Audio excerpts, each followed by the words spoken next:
See another seat. Oh, actually, I do. Sit over there. There you go, front row. Not you. OMG. You sit there.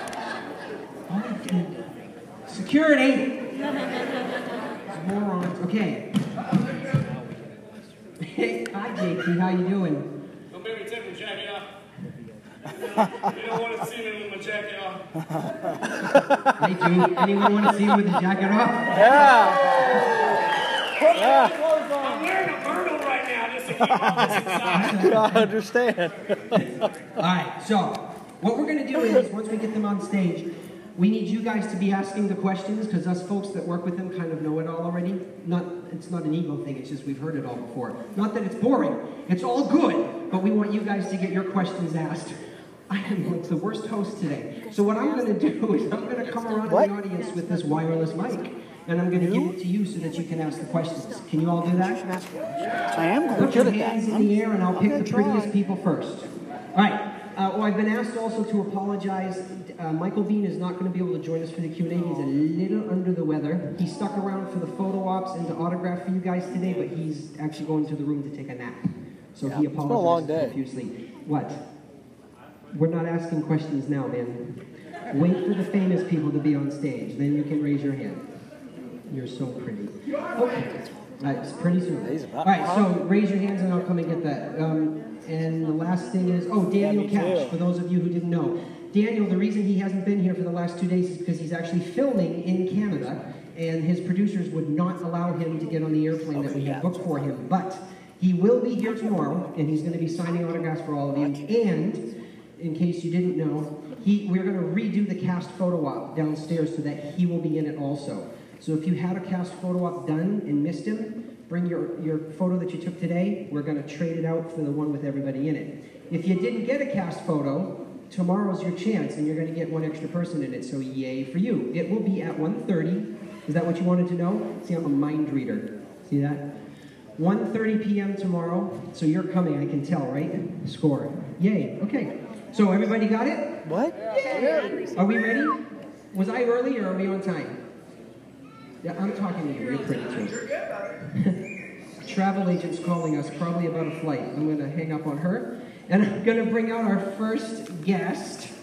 And none of them know what order they're in, so they'll fight over it as I bring them out. Now, guys, scream for everybody, because they're all wonderful. Let's introduce Corporal Dietrich, Cynthia Scott. Yeah!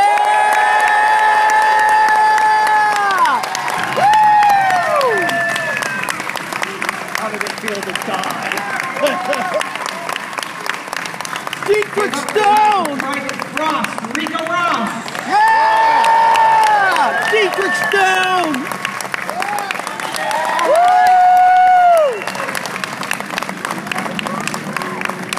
The man in the suit who terrified you all, the alien creature himself, Tom Woodruff Jr. Yeah! Oh, that's cool! His business partner in crime who helped bring the special effects to life, Alec Gillis. Yeah! Woo! Bring it on for Private Vasquez, Jeanette Goldstein. Yeah!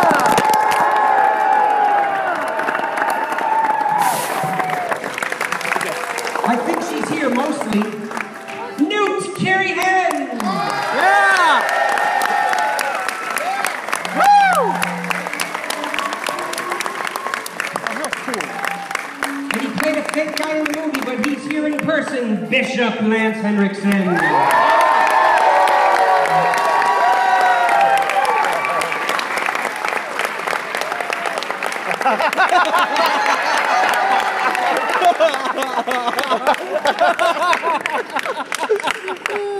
Maybe I should be filming this.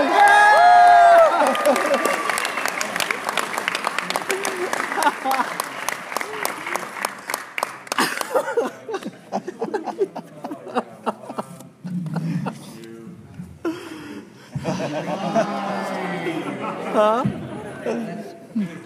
Yeah. Little something, something. Oh.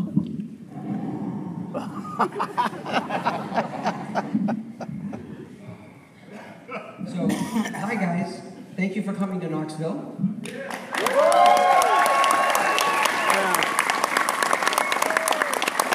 If we ever leave his own behind, we got Bill Paxton here too. Yeah. Yeah. Amen. Amen. Yeah.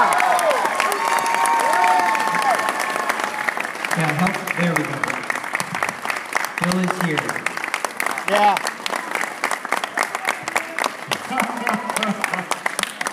Yeah.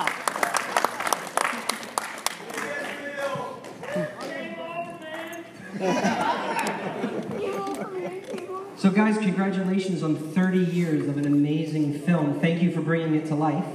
Amen. You guys can clap for that too, because Yes. 30 years.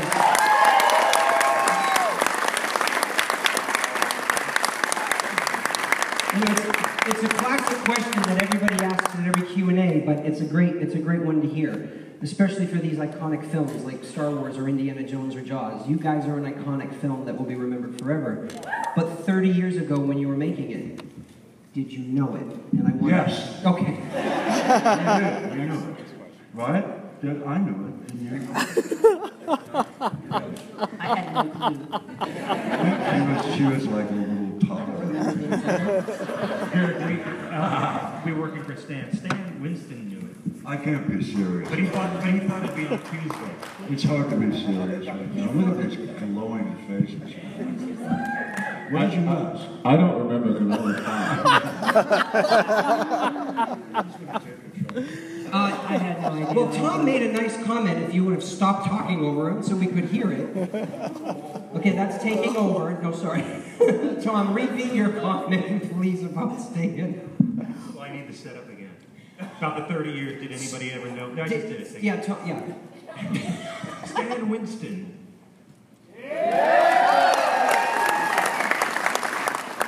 Stan Winston knew we would all be here, but he thought it would be a Tuesday. That worked, I like it. All right, now, Lance, sorry. You're wonderful. Let's everybody tell us, did you get the part that you read for Jim? Or did you audition for someone else and get a different role? A little behind the scenes That's a good information. question. No? Yes? Maybe? I auditioned for Ripley.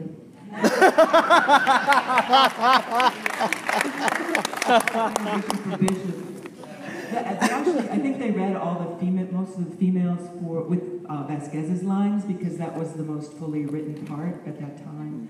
So we all read Vasquez, and then Jim wrote the other parts and allocated them afterwards after we were cast. But we didn't necessarily know whom we would be playing when we were cast. Wow. You actually read for Hicks, right? Yes. I read that last night. Yes.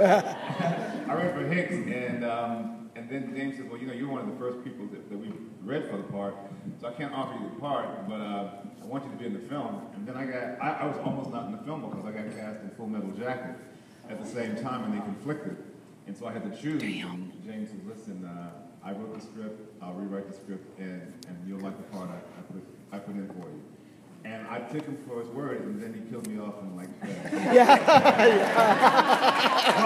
but I'll say this. One of the fans today came out and said, you know, that he really felt it when my character passed away. And I give it to James for even the amount of time that I was in there. He made the character, he made the audience like the character and feel for the character. And I think that contributes to his ability of storytelling and creating these characters that even in this short amount of time, you become attached to them. And when you lose one, you feel like you've really lost something. So I'll give him credit for that. Yeah. The Metal Jacket is not here today. Right. Well, a little bit. a little bit. So guys, for the Marines, especially on stage, you guys operated like a family unit. Like, on screen, no one would have ever known that you guys were hired actors. I mean, seriously, you connected with each other in a way that was so believable. So how much time did you actually spend with each other before you went to shoot to have that camaraderie? I think it was 2 weeks. The American actors who were living in Los Angeles were flown over, so we got to know each other and hang out and train. But I think a lot had to do with Al Matthews. who played Sergeant Apone. Yeah. Yeah. He was actually in the Marine Corps, so he, Right. you know, you could always go to him, and Jim went to him to make sure all the stuff that was said and the way we were you know, looked like real Marines and not just those silly Hollywood actors. But the only interesting thing the different thing about it was that one of our lead actors, Michael Bean, was not part of the cast at the beginning. Do you guys know He isn't now. who was the actor that played him? That's why he always comes in. Yes, James Remar. So we did the boot camp with James Remar. And it was a full boot camp. Right. Not only was he a former Marine, but one of the English stuntmen was a former special services from the Royal Army. And two of them put us through our paces, and we literally trained on a daily basis. I think we all had to train with every single weapon, even if it wasn't going to be the final weapon we would end up with. And we also, do you remember when we had to take a pen? We had to capture a pen from the main office, the main production office, and we had to stage a deployment. Yeah, they taught us, urban assault, how to take a building. And I guess they'd been in Belfast, and it was how to take corners and lead people on. And yeah, that was great. Who was the stunt? It was Tipping, and yeah, tipping was the former world special forces. And Wierzbowski. And Wierzbowski was the other stuntman. But they didn't tell the secretaries that we were coming. And so this bunch of crazy Marines came and captured the production office and took a pen.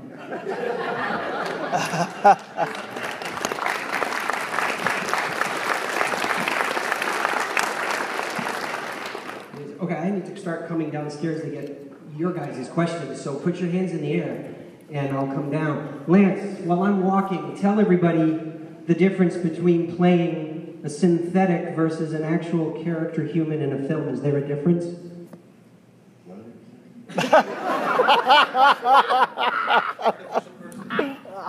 I have a non-disclosure. If you'll sign it, I'll tell you. Anyway, hey, look. I didn't think of myself as... I prefer the term... Never mind. I really feel like... I remember meeting Jim and Gail, and I had to read for it, and I'd already worked for Jim twice. Twice. And I didn't feel insulted, but he said to me very calmly, if I could find somebody in England to do this role, I would have hired them. And I sort of did an internal ouch, you know, but apparently I convinced him somehow. But I didn't think of it as playing an artificial person. I was playing myself at 12. And I was 30, so I could forgive adults because I knew I was going to outlive them. And also there was a thing about feeling that all life is so amazing to see and to do, and knew that I would never be accepted no matter what. You know, I mean, it happened that way, and I was, in fact, Vasquez would use me as a training tool. That sounds a little iffy, doesn't it? But anyway, she would chase me through the ship with her machine gun. And, all right, that's not true, but we talked about that. She said, you're just a toaster. I mean, you know, that's what you are. Hardware. But anyway, the whole creative syndrome that was going on was marked by how we all felt about each other. I mean, I think people could see it without knowing it, that we all liked each other a great deal. And Jim was great at the helm, so I'm always joking, I can't help it, man. All right, we have a question over here from Charles. You ready? Hey, cousin, I'm a Vasquez too. What's good?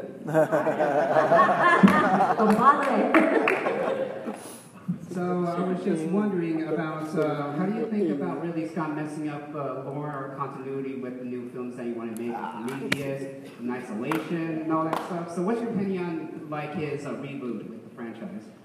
Well, what I can tell you is that I was so looking forward to Blomkamp's version because I love District 9 and I just thought it would be amazing to start again from after. So I wished that could have been done and then they could have waited because it's so hard to get things together. I mean, I hope it really... I didn't see the first one. Was it Prometheus? I saw Covenant.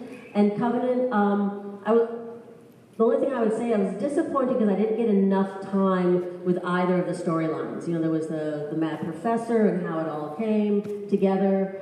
And just as I was kind of interested, you know, as an audience in that they would switch to the new colonists, and then the same thing would go back and forth. So I just wished, you know, it could have been one or the other, or split that into to focus more on each storyline. But I'm really looking forward to Neil Blomkamp's. But she also loves cornbread.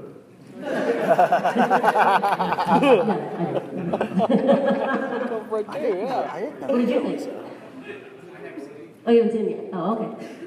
I'm just like, I hear contradicting opinions from fans or whatever. Well, you know, everybody has a different opinion. It doesn't, you know, if somebody, you love it, you love it. It doesn't, you know. I want to be my friend here, but he's out partying, so. Okay, hey friend, you took what in here? Yeah. We have a question over here from Greg. So, Lance, you practiced with knives before going over, and then you actually took them in with your suitcase whenever you traveled, flew over? Yeah, that really happened. Yeah, I was going to say, how terrified were you whenever, I mean, this day of age, I mean, there's no way that would have happened. No, it wasn't then either, because the IRA was really, you know, working. And Jim called me in the middle of the night about 2 months before I was going, and he said, you remember that I was trying to figure out how to introduce Bishop, you know. Is he up all night? Is he doing push-ups? Is he doing chin-ups? What is he doing? And then he came to me and said, look, remember we used to play the mumbly peg when you were a kid with the knife, you know? And I said, yeah. You used to play that when you were a kid? You used to play that when you were a kid?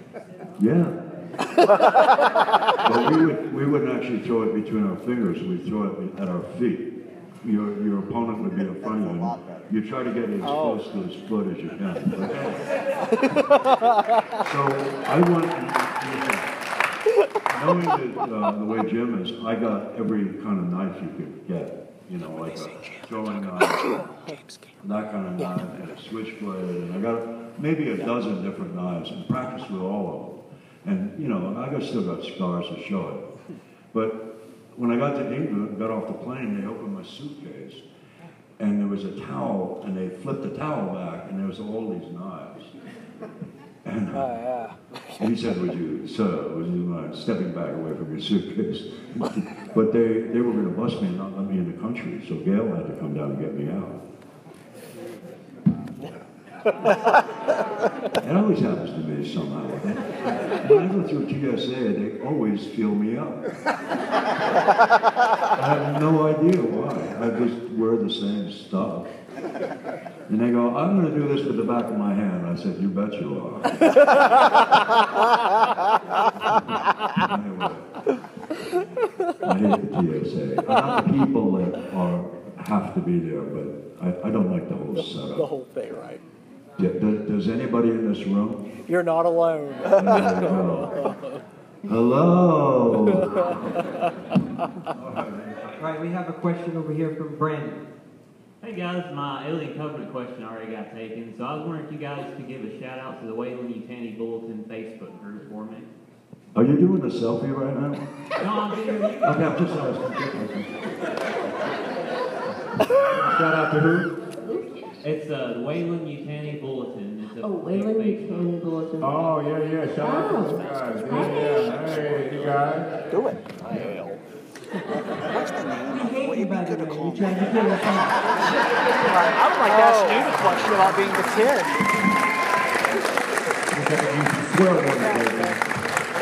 Hey, hands in the air, hands in the air.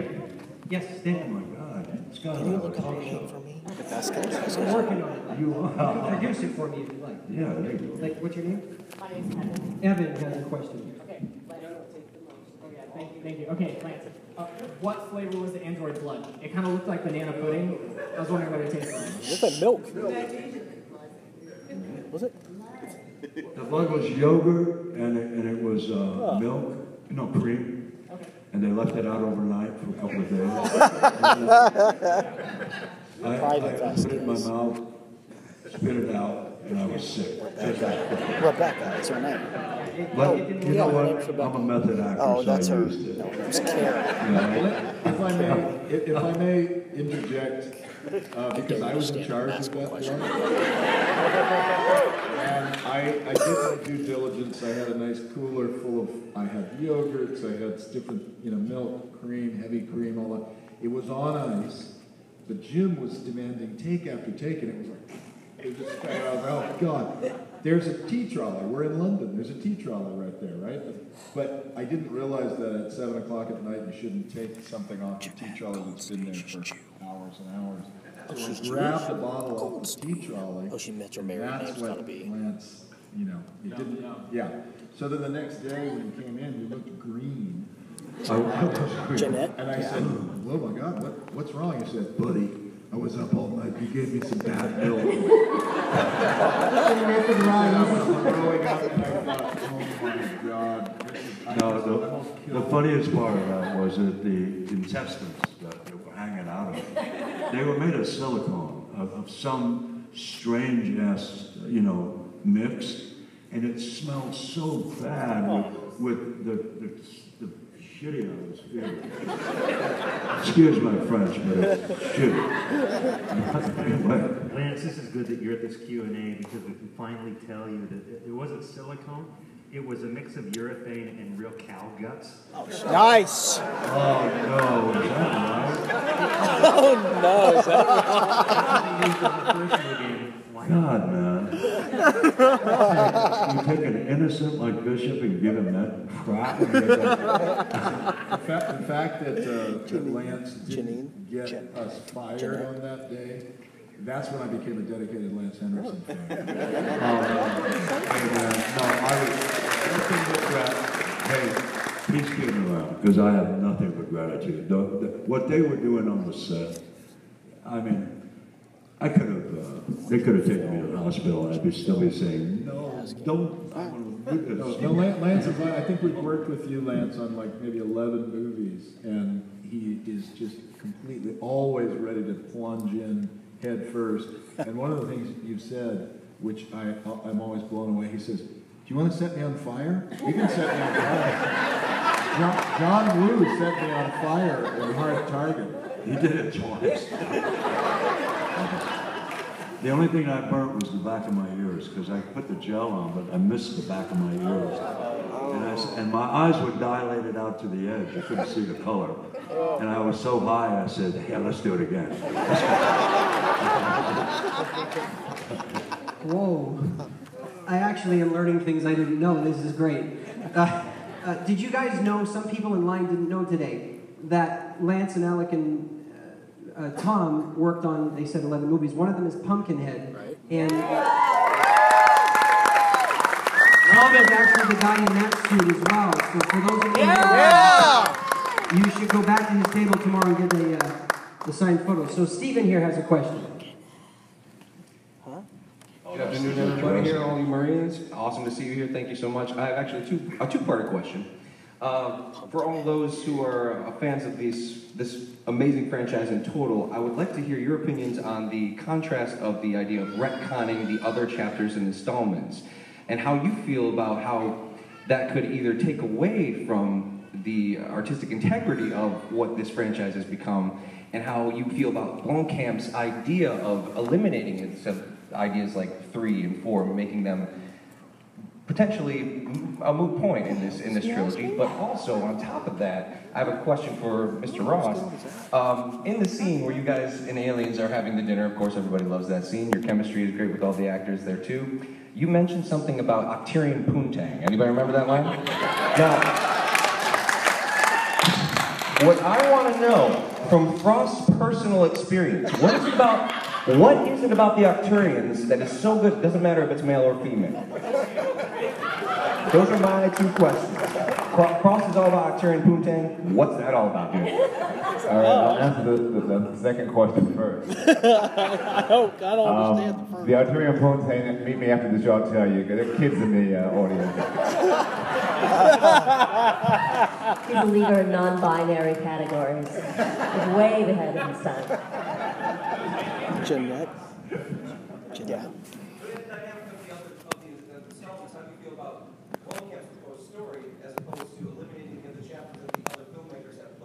I gotta say, personally, I mean, I don't know about anybody else, but personally, we've been doing these cons for a little while now, and the fans, when they come, they have an affinity and affection to aliens that it just seems to me that no matter what they do, that affection is going to stay there. Somebody came to me today and they said that no matter what happens, when you guys are all gone, when James is all gone, when all the other films are gone, he said aliens will still be here. Yeah. Now I don't know if that's true, but I will say that for him to say that to me, that says something about the film. That the film, on its own, is a piece of art. Yeah. And there should be other pieces of art. It's fine to have other pieces of art, but this piece of art is not going to change. It's going to be this piece of art.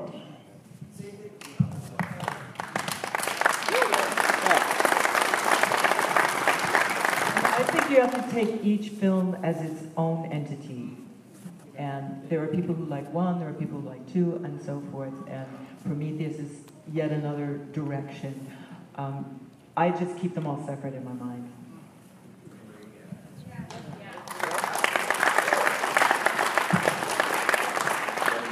All right, we have a question back here from David. Yes, my question is for Carrie.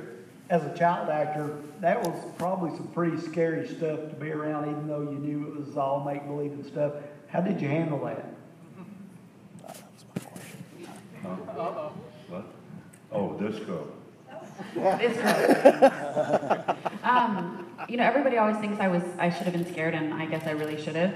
However, I was very lucky because James Cameron and all of the special effects guys, they always showed me what was going to happen, and they explained everything to me. You know, like James was always trying to scare me, and at one point, I don't know where the rubber chicken came from, but he had it, he was dangling it up in the med lab scene, and he's like, you need to look at the rubber chicken. And I was like, okay, so then suddenly he just threw it at me. And I just looked at him and just kind of shook my head. And he's like, what, that didn't scare you? And I said, no, whatever. I mean, it's ironic, I'm terrified of scary movies, like romantic comedies are my thing. And I won't go and watch them. And when we went to go see Aliens, I didn't realize that Jim was sitting behind me. And there's a part in the movie at the very beginning when all the Marines come in the med lab, and is it Burke is looking at the, and one jumps forward like that. And there's a lot of scenes that I wasn't a part of, but I actually saw being filmed. So, but that was one I didn't see, and I screaed at the premiere. And then like I said, I didn't know Jim was behind me, and he tapped me on the shoulder, and I screamed again. And he said, you know, I spent the entire time trying to scare you, and I just did it twice.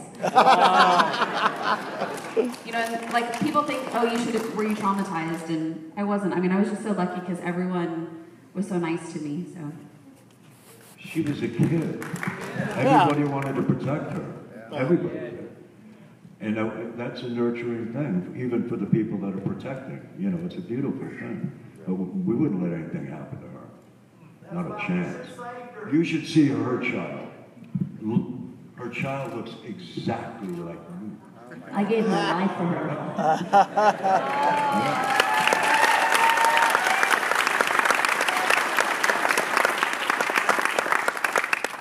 All right, guys, way over here in the back, to your right.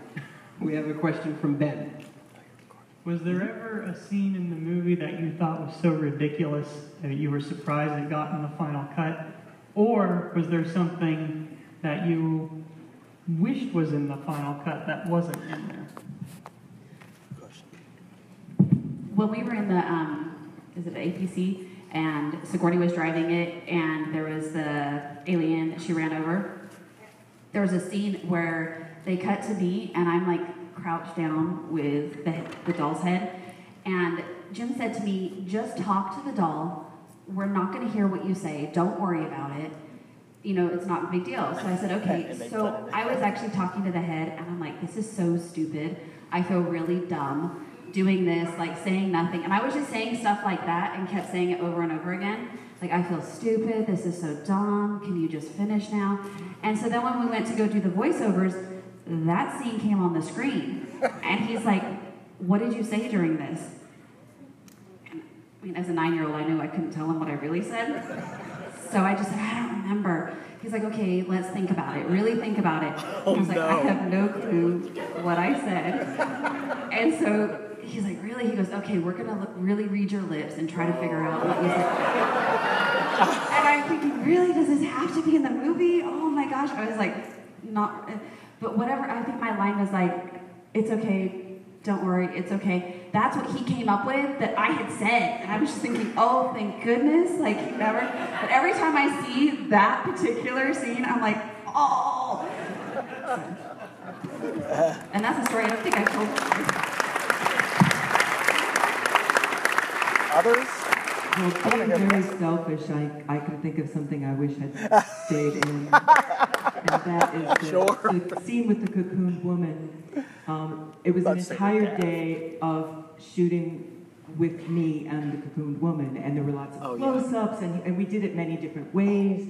And at one point, like, Jim scripts everything to the letter and doesn't let us ad-lib, but he improvises sometimes. So I get to the cocoon woman, he goes, break her out of the cocoon. So which is like fiberglass, shards of fiberglass. I break the cocoon, I'm like cutting myself, and then he says, let's go again. And the art department is pulling their hair out, like they have to literally glue it back together. And I'm thinking, this is amazing. It's my first movie, and it's all like these close-up, I'm getting great coverage, this is wonderful.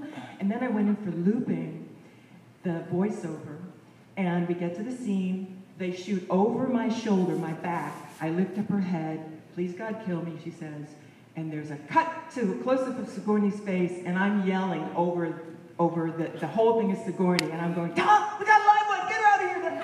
And so all that stuff was on the cutting room floor. Welcome to Hollywood, Cynthia.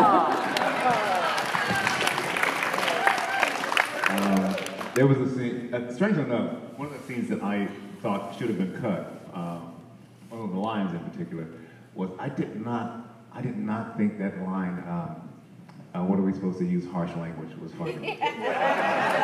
Oh, I love it. I swear to God, I did not get it, man, I didn't get it. And so when he gave it to me to say it, I just thought, it's kind of weak, but okay. And I kind of just threw the line away, but the fans, Yeah, we do. So it just goes to show that, art is, you don't know. As an artist, you don't always know. You think you know, but you don't always know. And when they put it all together, they cut it together and make something work that you didn't think worked, it can be very surprising. There was a scene that was cut from the script that I thought really would have enhanced the script. And it was a scene where, after we come out of hyperspace and before the breakfast scene, we all go into shower, we take a shower. And because we're in space, there's no male or female, we're all gonna take a shower together. And so, we're gonna take nude showers, and I was kind of looking forward to that, personally. Last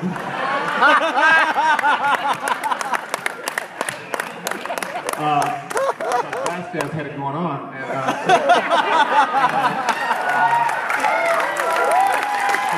no, I don't know what you guys are clapping for. I don't know anything. But the scene was never shot, and it never made it to the edit room at all. Because we got a hold of the script and we saw that, because Jim's idea was the fighting force of the future is unisex. There is no difference. Everybody trains the same, trains together. And I caught the nudity, I think all the women did, and we called our agents. And if you don't pre-agree it and it doesn't go into the contract, it doesn't get shot. Plus, who would ever mistake Vasquez for a man? Somebody said alien. So Rico, you should have had your agent on the line. What the hell? All right, Dustin has a question. Hey, Dustin. Good to see you again. How you Question for everybody here. Can you guys share a favorite moment or a memory that you had with Bill Paxton on the set? Yeah. Do you have anything?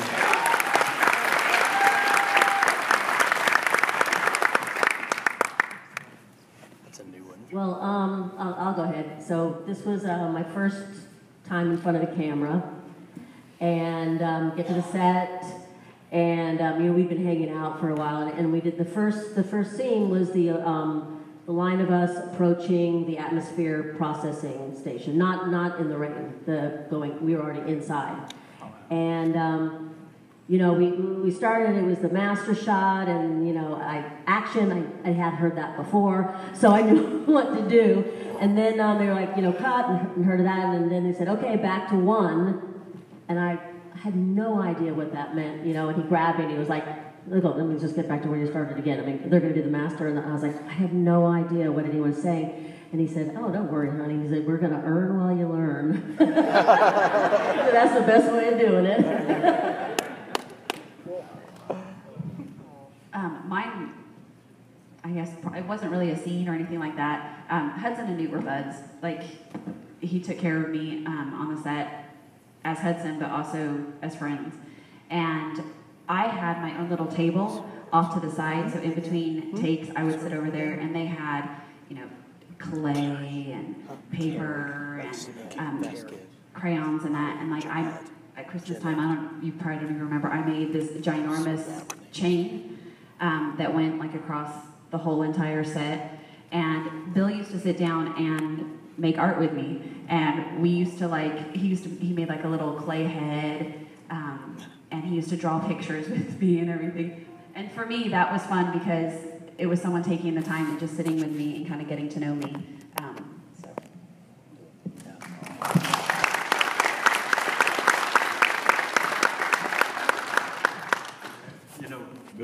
Billy Paxton said it often, about aliens. He said it's the gift that keeps on giving.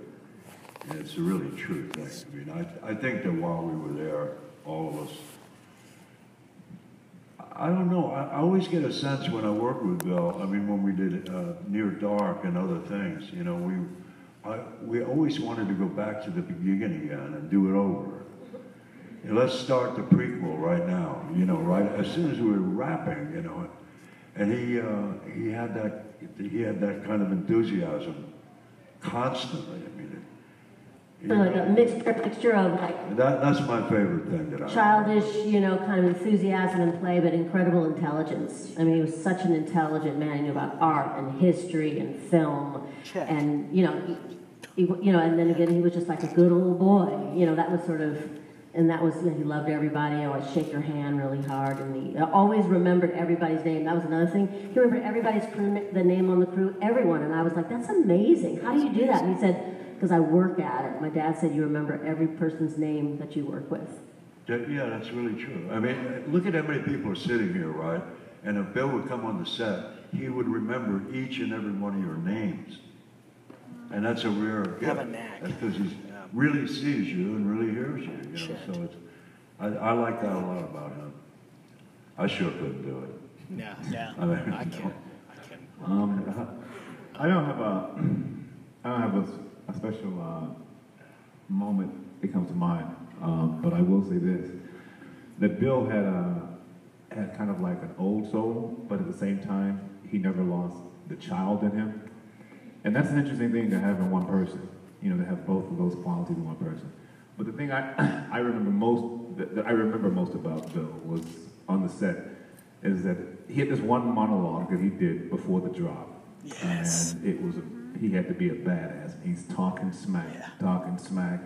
And I remember when he was doing it, I was thinking, I don't believe you. You just sound like such bull BS right now. I don't believe I don't believe you're the badass that you're saying you are. And I was thinking this was going to be so bad. And then the movie came out, and he stole the scene. He stole the scene. But it was also James editing it, and James had an idea of this character that he was going to talk, but really he was a coward, kind of. Yeah. But the thing that I did notice about Bill was always really working at his craft. He was really working at it, and he was never satisfied, and he was always trying to find different ways of doing it. And I think that his work ethic was something that I found that was outstanding at the time. What I remember wasn't from the set, but it was when we were hanging out together, because we used to have dinner together and hang together, and that's really, socially, we liked each other, and that's part of what you see on screen. And I remember Bill telling us that he wanted to be in movies so badly that he would go to the valley and sweep up rat excrement on porno sets just to get his foot in the door. And I was pretty impressed by that, because I wouldn't have done that. He did what? He swept up rock salt on a porno set? On porno sets. He said that's how he started. What was the rock salt for? Rat poop. It's rat poop from rats. Rat poop? I never thought I would talk about it. My ears are failing me right now. This is vibrating so much. Are you saying? I ain't gonna let this go. Rat pee on a porno. Oh, poop. He actually did that for a living?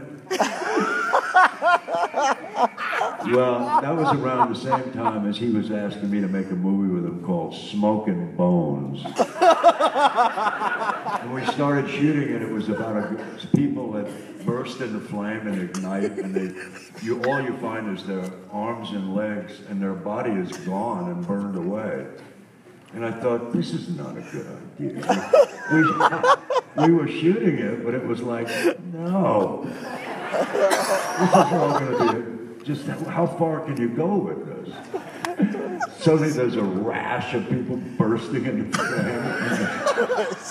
God, it sounds like William Morris or something. I mean, it's like anyway. No, there was something I remember after Aliens came out, and then Bill did a couple of other films with James. And what was the film he did with Arnold Schwarzenegger? True Lies. True Lies, and he was killing it in True Lies, and I was just in Bill. I said, he was just fucking killing it, man. He goes, hey man, Rico, dude, every time he needs a guy with a little dick, I'm the man.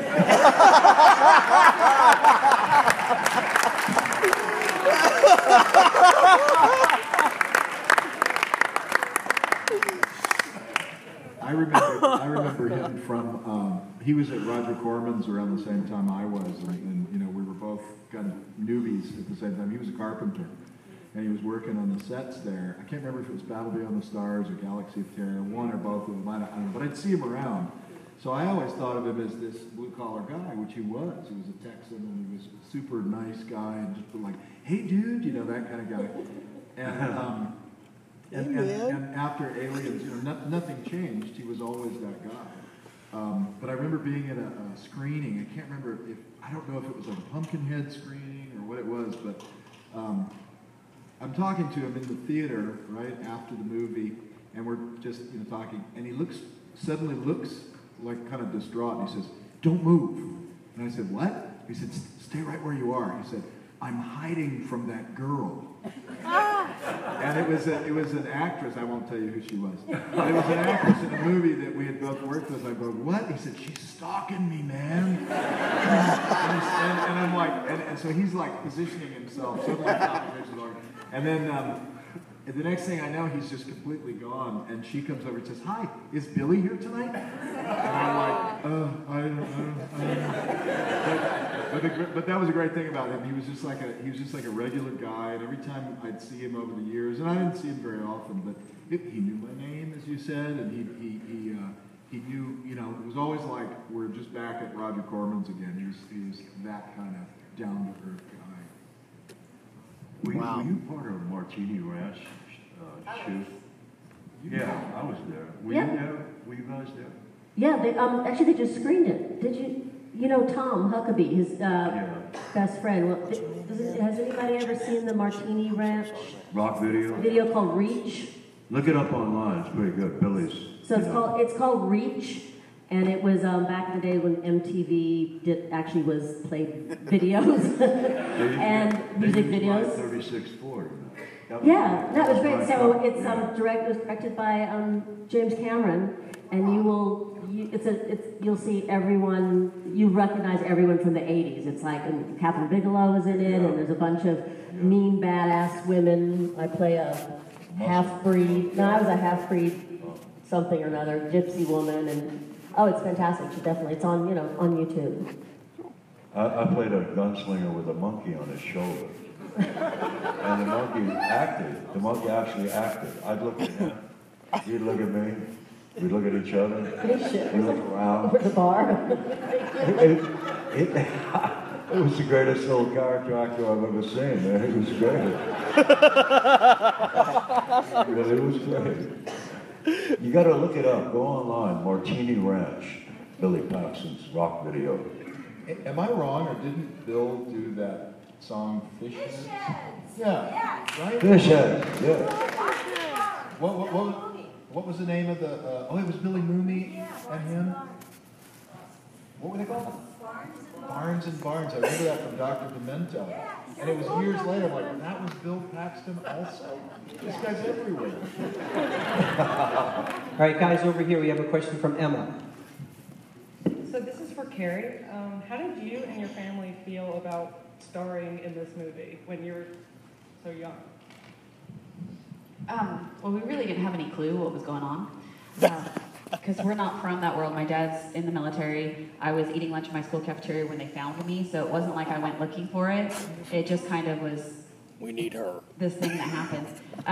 Gail called up after months and months of auditioning, and she said, okay, it's between Carrie and one other girl, and we're going to fly Sigourney Weaver in, which I was excited about because Ghostbusters, and so we went in, and then they called me like 2 days later and said, Carrie has the part, and we were like, yay. But we just thought it was like a little bit part. We didn't really understand too much about it. And then it was kind of crazy because after that it was like, wow, I just didn't even realize like anything. And I mean, for me, because I'm not in the world, I live far away. I'm a teacher and have my own things going on, that I had no clue even about the aliens was as big as it was until, this was like, since my daughter's been born, so in the last 10 years was when I kind of discovered that, I just had no clue. We went to, where did we see, was it the 20th? The screening at the Directors Guild. Yeah, and I think it was for the 20th, and Jeanette's like, oh, Carrie, you've got to find these conventions. She's like, they'd love you. I'm like, what conventions? What are you talking about? And then within the next few years, suddenly I was invited to one, and I thought, what, you want to fly me to London? All right, I'll go. And then I was like, hey, this is kind of a sweet gig. This is cool. And so it's just been really within the last few years that I've really realized like kind of the impact of aliens and my character. It just really wasn't, I'm at home. Afterwards, I was at home. I'm Carrie. I'm no big deal. So, and my parents would have slapped me upside the head probably if I'd have acted in anything else.